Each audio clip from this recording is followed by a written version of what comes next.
queridos amigos, bienvenidos a este su programa donde Dios llora. Hablaremos en nuestro programa de hoy sobre un país lleno de contrastes, un país situado al suroeste de África, la República de Angola.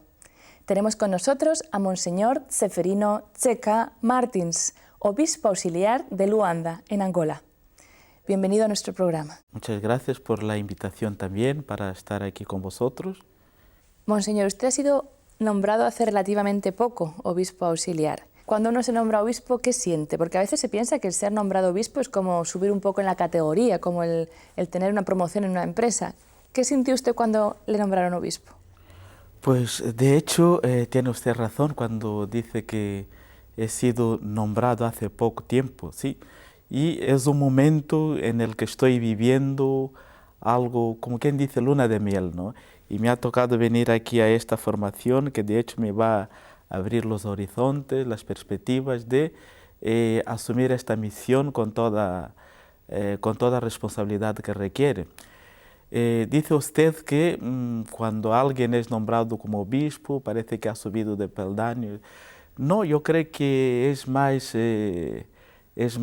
una cruz, ¿no?, que se pone, una cruz que llevamos gozosamente, porque desde el momento en el que nos entregamos al Señor, yo soy religioso, desde la profesión de los primeros votos y luego los votos perpetuos, la ordenación sacerdotal, pues uno se entrega al Señor totalmente.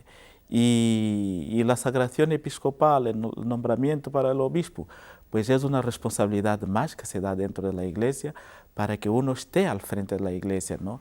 Y de esa manera pues sepa conducir el rebaño que el Señor le confía. ¿Para qué? Para que siga por el mismo camino en el que Cristo pidió que lleváramos su Iglesia. Los obispos eligen un lema episcopal. ¿Qué lema ha elegido usted? ¿Qué moto? Pues yo he elegido aquel lema en Juan, ¿no? «Sis qui amo te domine». Señor, sabes que te amo.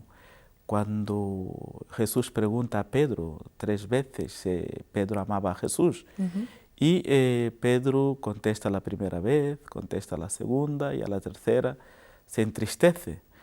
Y es cuando Jesús le dice, mira, apacienta mis ovejas, le da ese encargo, ¿no?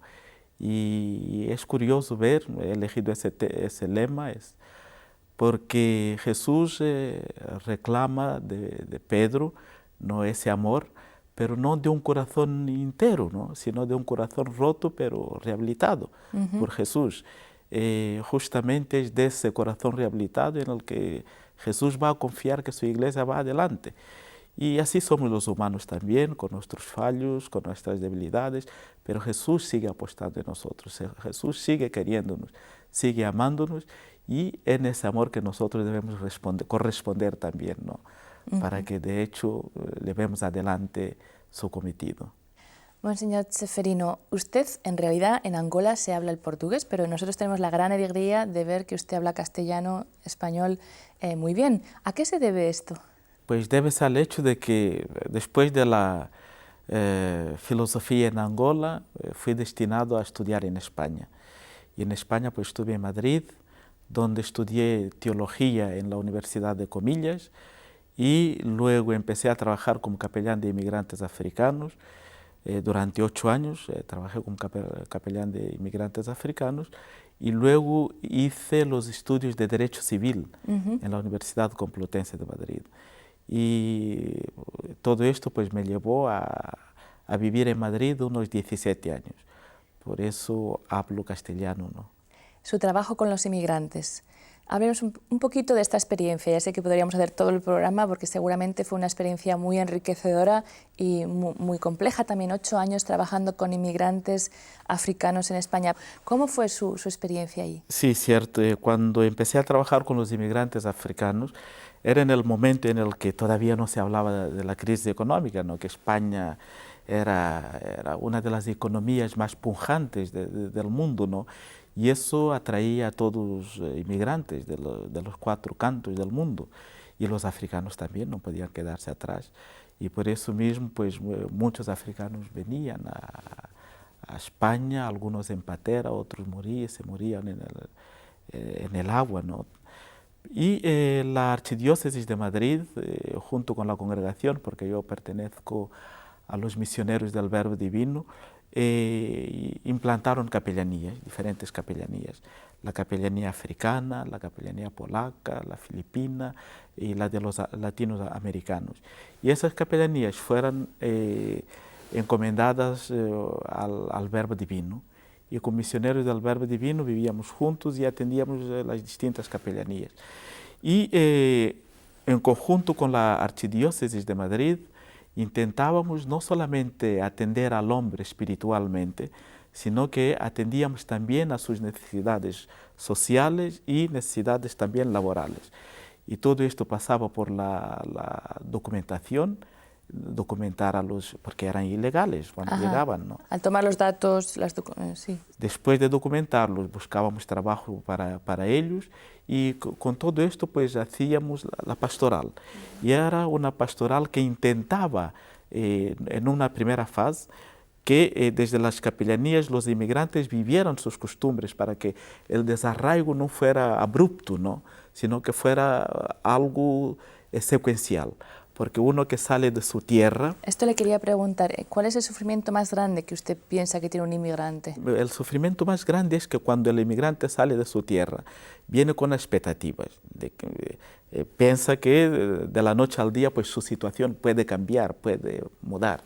Y cuando llega a un país bien estructurado económicamente, bien estructurado jurídicamente, bien organizado socialmente, se encuentra con que las puertas están cerradas y entonces debe empezar y se encuentra como que desnudo, ¿no? Valga la expresión. Y luego es el salto que se da, el inmigrante que sale de su tierra y muchas veces salen de países muy empobrecidos o pobres y nosotros llamamos que el avión es el túnel del tiempo, ¿no? Sale, imaginemos, de una África donde todo está por hacer, donde todo, nada está hecho y entra en el avión y los que tienen la suerte de venir en avión y en 8 o 9 horas pues se le abre un mundo desconocido por ahí, y llega ahí y se encuentra perdido, perdido. Y entonces, usted, ¿qué mensaje de apoyo, cuál es la función de la Iglesia en este ámbito? Pues la Iglesia lo que hacía es, lo que hace es acoger a estos inmigrantes y decirles, mira, estás en casa, no sois de otro planeta, sois hermanos nuestros y vamos a encontrar aquí modos de dignificar vuestra presencia aquí entre nosotros. Y es así que nosotros desde la pastoral hacíamos una pastoral de integración, que no fuera una pastoral marginal para los marginalizados, ya que la sociedad intentaba de algún modo marginalizar a esa gente que venía sin nada, ¿no? O sea, a veces sin estudios, sin dinero, sin nada, idioma. ¿no? Sin idioma. Y entonces la Iglesia estaba allí. Y de hecho fue una experiencia, una labor muy interesante. Yo me acuerdo de gente importante con la que trabajé en Madrid, Monseñor, el cura Antonio Martínez, ¿no? Que era el delegado diocesano de los inmigrantes, que ayudó bastante, ¿no? con todo un equipo detrás, ¿no? Y luego en las parroquias donde éramos acogidos como capellanías, la gente nos abría las parroquias donde podíamos celebrar, celebrar no solamente la liturgia, ¿no? Sino también celebrar fiestas de nuestras tierras, etcétera, etcétera. Y gracias a Dios, poco a poco, claro, la Iglesia como es madre, ¿no? Acoge a todos como hijos. Gracias a Dios, conforme va pasando el tiempo, los inmigrantes van encontrando, como ya hablan el idioma, como algunos ya se legalizan, van encontrando en las parroquias su hogar y se van integrando ahí en las parroquias, ¿no? Y al final esa es la nueva humanidad que Dios quiere de nosotros, ¿no? Vamos a cambiar entonces un poquito ahora el tema, volvamos a su país, Angola. Yo sí he leído bien, no sé si es cierto esto, Luanda, la capital de Angola, es una de las ciudades más caras de todo el mundo. Ir a la peluquería, a cortarse el cabello, cuesta $150 y comprar una hamburguesa, $15. ¿Cómo? ¿A qué vienen estos precios? Sí, pero yo no diría tanto $150 cortarse el pelo, ¿no? Pero bueno, es caro. Realmente Angola es de los países caros. Y eso se debe al hecho de que, como se sabe, Angola ha estado muchos años en guerra, muchos años. Y luego de repente, pues con la firma de la paz, el mundo se abre. Angola se abre al mundo y tal. Y al haber estado muchos años en guerra, Angola no tiene infraestructuras que pudieran producir localmente los productos. Entonces, todos los productos son importados. Y una vez que los productos son importados, cuando entran para Angola, pues el precio también se dispara. Se dispara. Por eso mismo, yo creo que fue hace 2 años que oí que Luanda, por ejemplo, era la segunda capital más cara del mundo. Y de hecho así es. ¿Y cara para quién? Esa sería la pregunta, ¿no? Sí, porque ¿quién? además tengo también en este país de contrastes que es Angola, el crecimiento es enorme, es uno de los países que más crece en la economía en África, pero más del 60% tiene que sobrevivir con solo $2. Exactamente. Por eso mismo, los que pagan $15 por hamburguesa son personas que trabajan para las multinacionales, para las empresas grandes que tienen un poder adquisitivo enorme, enorme, enorme. La inmensa mayoría pues vive mal, está buscando todavía de cómo poder vivir, ¿no? Y yo creo que es un cuadro que va a cambiar y deberá cambiar cuando la producción interna va a empezar a crecer ahí dentro, a desarrollarse ahí dentro, va a cambiar. Ahora mismo Angola es cara porque importa todo. Llegaba un momento en el que en Angola los grandes puertos, ¿no? Los grandes puertos estaban atascados de navíos que no podían descargar la mercancía y alguna mercancía apodrecía mismo, ¿no? Se pudría en el mar. Todo esto para decir que Angola tiene tanta necesidad de consumo, pero como no produce nada, ¿no? Importa todo. Los que tienen poder adquisitivo fácilmente acceden a esos productos importados. Y los que no tienen ese poder adquisitivo no acceden, como que están marginalizados, no consumen. Por eso mismo, actualmente, bueno, no es hacer publicidad de ningún partido, ha habido elecciones en Angola y el partido que ganó es el partido que siempre viene a gobernar. Su lema era crecer más y distribuir mejor. Era el lema que eligió, ¿no?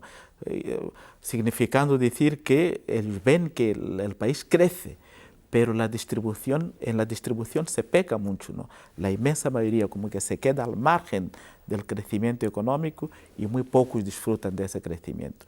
Y ojalá ahora, pues el país sea capaz de redistribuir equitativamente los beneficios que el propio país genera. Una de las grandes víctimas de esta pobreza que se ve en Angola son los niños. Si tengo bien entendido, escuché que hay más de 10.000 niños viviendo en las calles de la capital de Angola, los niños de la calle que se llaman, los que no tienen familia. ¿Esto viene por la guerra o a qué se debe este fenómeno de los niños de la calle? Pues el fenómeno de los niños de la calle es un poco complejo. En su origen, de hecho, está la guerra, ¿no? La guerra desestructuró las familias, porque, bueno, hermanos que estaban divididos, ¿no?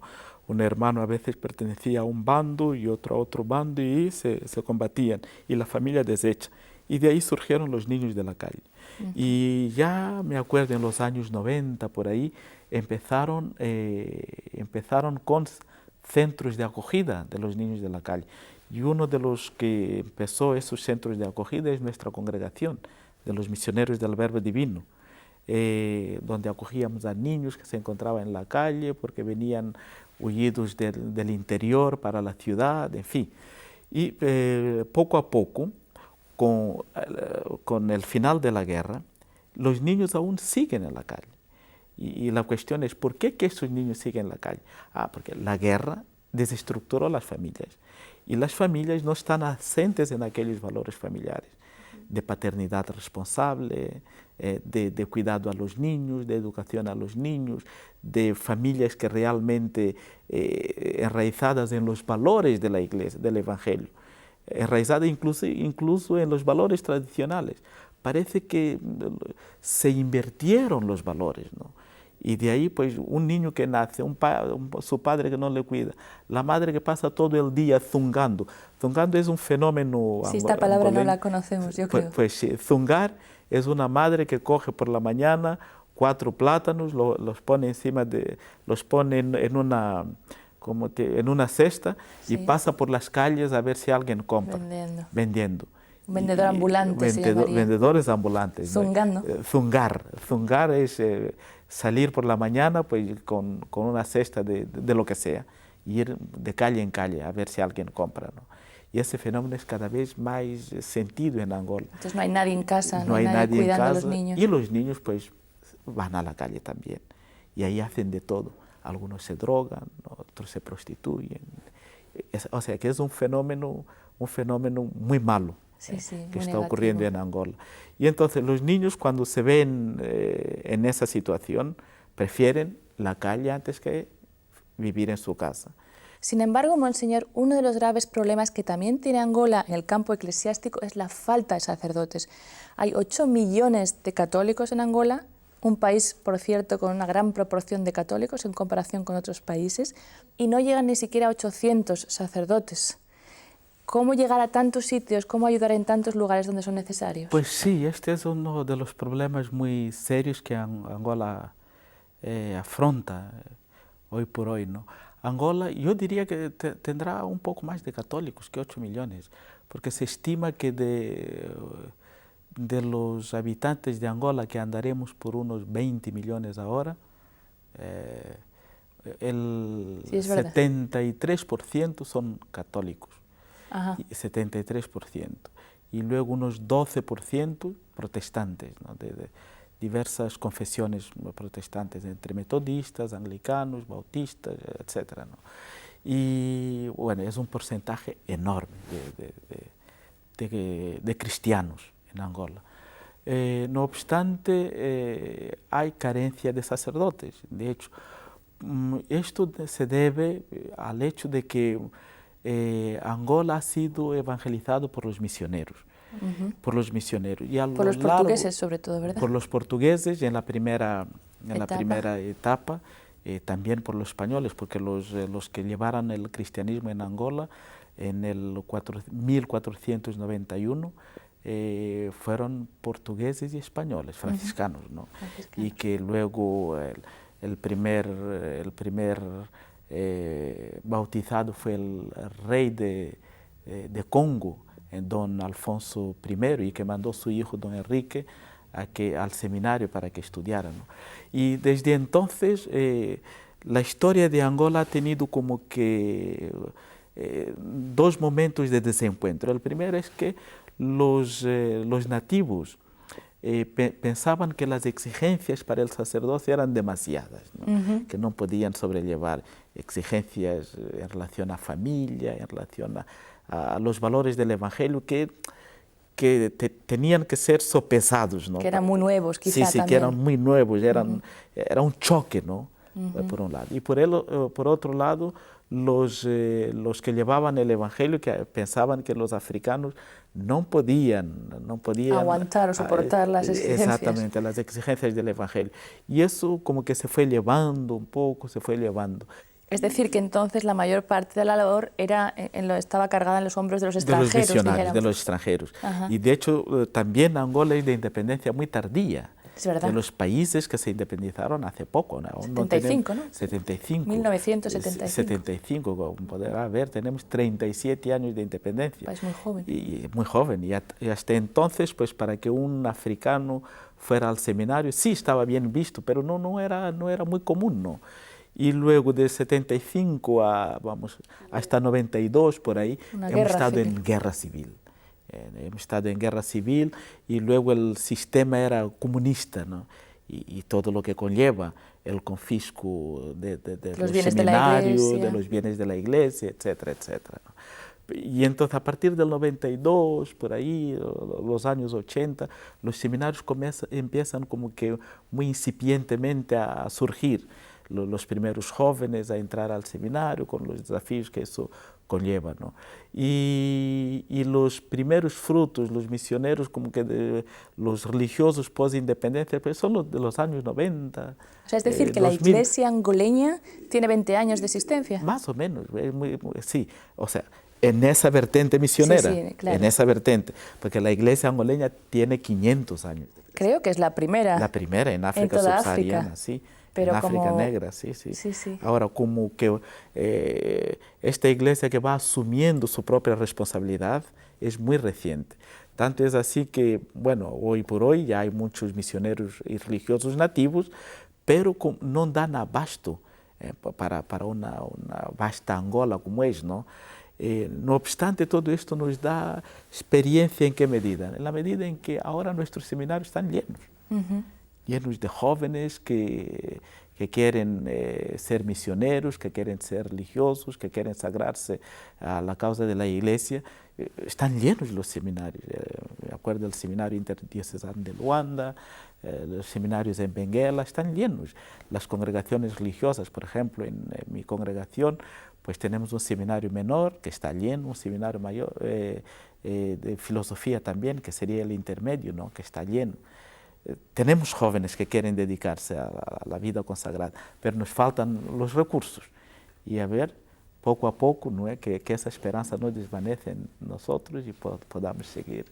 Le faltan los recursos para mantener y para poder llevar a cabo esta labor de formación. Exactamente. Y esto es una petición que también lanzamos al mundo entero, ¿verdad? Sí. De ayuda a la Iglesia en Angola. Y además pienso que es muy importante esta formación sacerdotal también si uno ve la tradición o dijéramos las vertientes. Me refería al tema de la brujería y las sectas, ¿no? Sí. Pienso que falta de formación a veces lleva a que la gente se dedique, dijéramos, a unos ámbitos de la fe supersticiosa, de la fe, dijéramos, más culturalmente. Sí, es una cuestión que se vive mucho en Angola, en la medida en la que Angola es uno de los países que el analfabetismo es muy grande todavía, ¿no? Infelizmente. Y todo lo que ello conlleva, la creencia en la brujería, la creencia en los poderes ocultos, etc. Y la labor de los misioneros, la labor de la Iglesia es de evangelizar la cultura, ¿no? Enseñar los valores del Evangelio para que la cultura se convierta a los valores del Evangelio. Y esa suele ser la labor de la Iglesia. Pero también como hay que educar a la gente, formar a la gente, también es el reto de la sociedad civil, el reto de los poderes que gobiernan. Y eso se nota, de hecho, porque en Angola ahora hay un crecimiento enorme en infraestructuras. Enorme, yo creo que de los países que más crecen, ¿no? Donde no había nada se ha construido una carretera, donde no había escuela se ha puesto una escuela, donde no había hospitales se ha puesto hospital. Pero ¿cuál es la diferencia en todo esto? Es que se construyen edificios, pero no se construye al hombre. Al hombre, no se construye al hombre. En un hospital falta gente que pueda dar servicio de calidad. En una escuela faltan maestros. En una carretera que se haga, pues falta gente que la cuide, falta gente que la organice, falta gente que la señalice, etc. Y los accidentes, a los montones, ¿no? Todo esto para decir que Angola es un país que está surgiendo a todos los niveles. Y la Iglesia insiste mucho en que no se construyan apenas estructuras, sino que se forme al hombre en primer lugar y el hombre sea formado en los valores. Y una vez que se haga esto, yo creo que fácilmente el hombre angoleño asumirá los valores de la Iglesia, el hombre angoleño poco a poco irá dejando aquellos elementos supersticiosos que aún perviven en él, ¿no? De nuestra tradición, que al final de cuentas no llevan a mucho, no llevan a nada. Al revés, llevan a veces a destrucción de la sociedad, de la familia, en fin, de los valores que realmente podían hacer al hombre angoleño más grande de lo que es, ¿no? Monseñor Seferino, hemos visto un poco la luz, el futuro de este gran país, como dices, un país en pleno crecimiento, con muchísimas posibilidades.